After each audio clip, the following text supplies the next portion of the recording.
شادی کی پہلی رات جب حضرت سلیمان کو پتہ چلا کہ ملکہ بلقیس انسان نہیں جن ہے تو ان پر کیا بیتی۔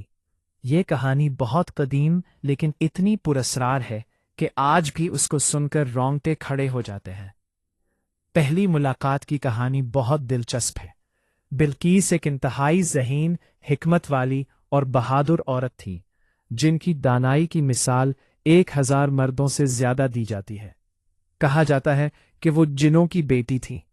یمن میں سبا کی بادشاہت پر ان کے والد کی حکومت تھی اور وہاں ایک عظیم الشان بند تھا جو پانی کے ایک بڑے ذخیرے کو روکتا تھا۔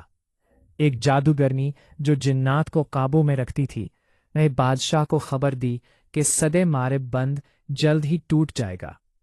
بادشاہ نے حیرت سے کہا، اگر تم سچ بول رہی ہو تو میں تمہیں انعام دوں گا، اور اگر تم جھوٹی نکلی تو تمہارا سر قلم کر دوں گا۔ بادشاہ نے اپنے انجینئرز کو بھیجا تاکہ وہ اس بات کی تصدیق کریں، اور انہوں نے سچائی کی خبر دی کہ بند جلد ہی گرنے والا ہے۔ بادشاہ نے اپنی دولت، اولاد اور حاشیہ برداروں کو لے کر وہاں سے فرار ہونے کا فیصلہ کیا، مگر اس نے اپنی رعایا کو تباہی سے بچانے کے لیے کچھ نہیں کیا۔ لیکن اس کی بیٹی بلقیس نے ایسا کرنے سے انکار کر دیا۔ بلقیس نے اپنے والد کے اس فیصلے پر حیرت کا اظہار کیا کہ وہ اپنے عوام کو موت کے من میں چھوڑ کر جا رہا ہے۔ بلقیس نے اپنی رعایا کو آنے والی تباہی کے بارے میں خبردار کیا اور انہیں مشورہ دیا کہ وہ اپنے سامان، دولت اور بچوں کو لے کر پہاڑوں کی اونچائی پر چلے جائیں تاکہ وہ محفوظ رہ سکے۔ بلقیس نے خود ان کی قیادت کی اور وہ لوگوں کے ساتھ رہی جب سد مارب بند گرا۔ بلقیس کی حکمت اور شجاعت کی بدولت سبا کی عوام اس عظیم تباہی سے بچ گئی اور عوام نے ان کو اپنی ملکہ بنا لیا۔ سبا والے سورج کی پوجا کرتے تھے۔ جب حضرت سلیمان علیہ السلام کو ہدہد کے ذریعے ان لوگوں کی خبر ملی تو آپ نے حکم دیا کہ ہدہد ان لوگوں کے پاس ایک پیغام لے کر جائے۔ ہدہد نے پیغام ملکہ بلقیس کے پاس پہنچایا۔ بلقیس پیغام سے بہت حیران ہوئی کیونکہ وہ پیغام اللہ کے نام سے شروع ہوتا تھا، اور یہ پہلی بار تھا کہ اس نے ایسا کچھ دیکھا۔ اپنی دانش مندی اور فہم کی بدولت بلقیس نے فوری فیصلہ نہیں کیا بلکہ اپنے وزراء اور مشیروں کو مشورے کے لیے بلایا۔ بلقیس نے کہا، اے سردارو، مجھے ایک معزز خط دیا گیا ہے۔ وہ سلیمان کی طرف سے ہے اور اس میں لکھا ہے، بسم اللہ الرحمن الرحیم۔ تم لوگ مجھ پر سرکشی نہ کرو اور مسلم بن کر میرے پاس آ جاؤ۔ اس وقت وزراء نے کہا کہ وہ بہت طاقتور ہے اور ان کی فوج بھی بہت مضبوط ہے، لہٰذا آپ ہمیں حکم دیں کہ کیا کرنا ہے۔ اگر بلقیس مغرور یا ناسمجھ ہوتی تو وہ فوراً جنگ کا حکم دے دیتی، کیونکہ فوج ان کی بھی بہت طاقتور تھی۔ لیکن اپنی حکمت اور عقل کے ساتھ بلقیس نے حضرت سلیمان علیہ السلام کو آزمانے کا فیصلہ کیا تاکہ وہ یہ جان سکے کہ وہ ایک دنیاوی بادشاہ ہے یا اللہ کے نبی ہے۔ اللہ تعالیٰ فرماتا ہے کہ بلقیس نے کہا، بادشاہ جب کسی بستی میں داخل ہوتے ہیں تو اسے تباہ کر دیتے ہیں اور اس کے عزت دار لوگوں کو ذلیل کر دیتے ہیں، اور یہی ان کا طریقہ ہے، اور میں ان کی طرف ایک تحفہ بھیج رہی ہوں اور دیکھوں گی کہ میرے قاصد کیا جواب لے کر واپس آتے ہیں۔ حضرت سلیمان علیہ السلام کو جب یہ تحفہ پہنچا، انہوں نے فرمایا، کیا تم لوگ مجھے مال سے خوش کرنا چاہتے ہو؟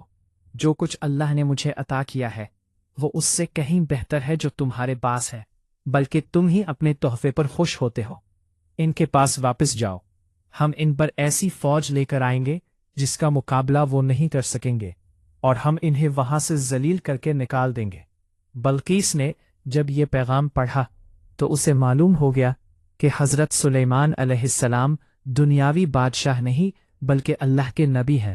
حضرت سلیمان علیہ السلام نے اپنی مجلس میں بیٹھ کر پوچھا، اے درباریوں، تم میں سے کون ہے جو بلقیس کا تخت میرے پاس لا سکتا ہے قبل اس کے کہ وہ میرے پاس فرمان بردار ہو کر آئے؟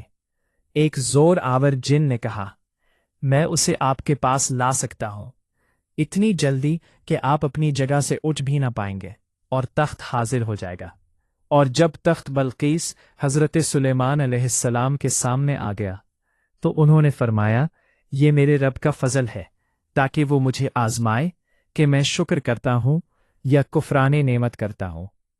حضرت سلیمان علیہ السلام نے اس کے بعد بلقیس کے تخت کی شکل کو کچھ تبدیل کروا دیا۔ روایت کے مطابق ملکہ بلقیس جب پہنچی تو ان سے پوچھا گیا، کیا تمہارا تخت بھی اسی طرح کا ہے؟ ملکہ نے کہا، یہ تو گویا ہو بہو میرا ہے، اور ہمیں تو پہلے ہی سے معلوم ہو گیا تھا، اور ہم فرمان بردار ہو چکے تھے۔ ملکہ سبا کا نام تاریخی کتب میں بلقیس بنت شراحیل بتایا گیا ہے۔ ملکہ بلقیس کے باپ دادا ملک یمن کے بادشاہ تھے۔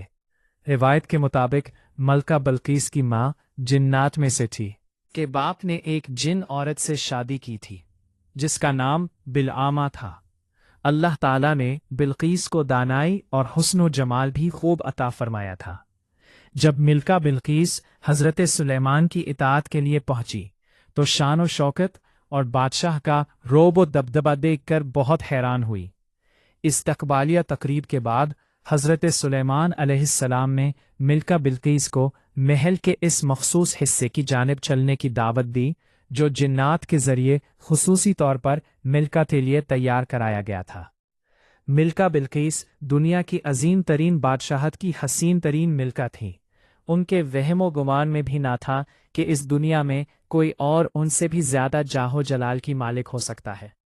ابن عساکر نے روایت کیا ہے کہ اس کے بعد ملکہ بلقیس حضرت سلیمان کے نکاح میں آ گئی تھی۔ انہیں ان کا ملک یمن بھی سونپ دیا گیا تھا۔ تاہم نکاح کے بارے میں بعض روایات میں ملکہ کے جنات کے خاندان سے ہونے کے حوالے سے سوالات اٹھائے گئے۔ کسی نے لکھا کہ ان کی ماں جن تھی اور والد انسان تھے، یعنی وہ آدھی جن تھیں۔ شادی کے موقع پر حضرت سلیمان کے حوالے سے ایسی کوئی روایت نہیں ملتی کہ انہیں شادی پر ایسا کوئی پراسرار تجربہ ہوا ہو۔ یوں انہوں نے جو باتیں سن رکھی تھیں ان کی حقیقت ثابت نہ ہو سکی۔ کہا جاتا ہے کہ ملکہ نے شادی کے بعد یمن میں قیام کیا اور بہترین نظام حکومت چلایا، اور حضرت سلیمان بھی باقاعدگی سے یمن کے دورے پر جایا کرتے تھے۔